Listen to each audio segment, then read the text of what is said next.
नमस्कार, मैं दिव्या तिवारी और आप देख रहे हैं मीडिया वॉइस। लखनऊ में बीएसपी सुप्रीमो मायावती ने बिना नाम लिए नगीना सांसद चंद्रशेखर आजाद पर तीखा हमला बोला।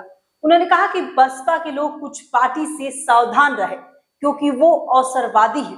साथ ही उन्होंने एक बार फिर ईवीएम का मुद्दा उठाते हुए कहा कि बसपा के अच्छे दिन तब आएंगे जब देश में चुनाव बैलेट पेपर से होगा। मायावती ने लखनऊ में एक प्रेस कॉन्फ्रेंस में कहा कि देश में अंबेडकरवादी पार्टी सिर्फ बसपा ही है। उन्होंने कहा कि साम दाम दंड भेद जैसे प्रपंच कर दलित और पिछड़ों की बांटने की कोशिश की जा रही है। उन्होंने बिना नाम लिए चंद्रशेखर आजाद पर हमला बोलते हुए कहा कि कुछ लोग एक पार्टी से सावधान रहे क्योंकि वो स्वार्थी और अवसरवादी है। कुछ लोग अंबेडकर के नाम पर पार्टी और संगठन बनाकर बसपा को कमजोर कर रहे हैं। उनका बहुजन समाज से कोई लेना देना नहीं है। मायावती ने आगे बोलते हुए कहा कि दलित संगठन और पार्टी बनाकर बसपा कमजोर करने की कोशिश की जा रही है। उन्होंने बसपा के लोगों से अपील की कि ऐसे लोगों के बहकावे में नहीं आना है। उन्होंने कहा कि बसपा को मजबूत होता देखकर जातिवादी पार्टियां परेशान हैं। यही वजह है कि अब वो संगठन और पार्टी के माध्यम से दलित कार्यक्रम आयोजित कर गुमराह करने की कोशिश की जा रही है। मायावती यही नहीं रुकी, उन्होंने केंद्र सरकार पर भी निशाना साधते हुए कहा कि ईवीएम में धांधली कर बसपा प्रत्याशियों को हराया जा रहा है। मौजूदा सरकार के रहते ईवीएम से चुनाव होना तो बंद नहीं होगा, लेकिन जब सरकार बदलेगी तो बैलेट पेपर से चुनाव होगा। जब बैलेट पेपर से चुनाव होगा तो बसपा के भी अच्छे दिन आएंगे।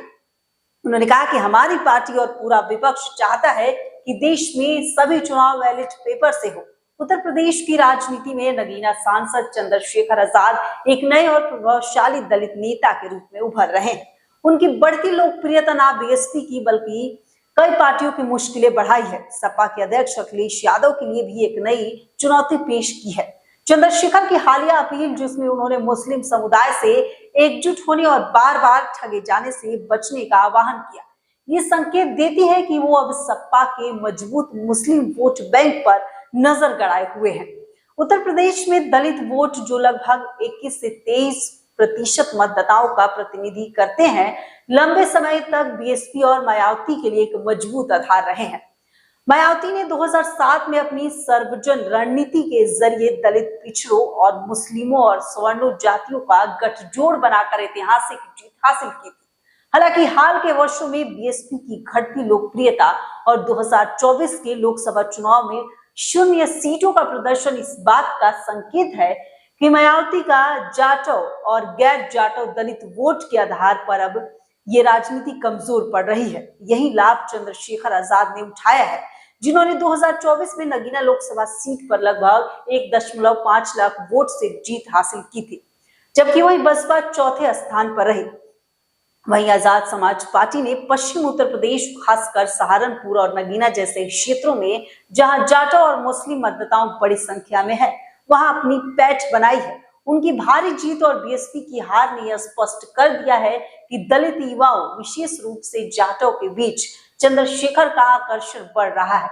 उनकी आक्रामक और जमीनी स्तर की राजनीति मायावती की कम सक्रिय और शैली के विपरीत है, जो अब मुख्य रूप से सोशल मीडिया पर दिखती है। जिस तरह से बसपा सुप्रीमो का लगातार चंद्रशेखर आजाद पर हमला बोलना, वहीं दूसरी तरफ चुनाव दर चुनाव बीएसपी का वोट प्रतिशत गिरना, क्या ये बीएसपी का डर है? फिलहाल इस खबर को लेकर आपकी क्या राय है? कमेंट बॉक्स में जरूर बताइए।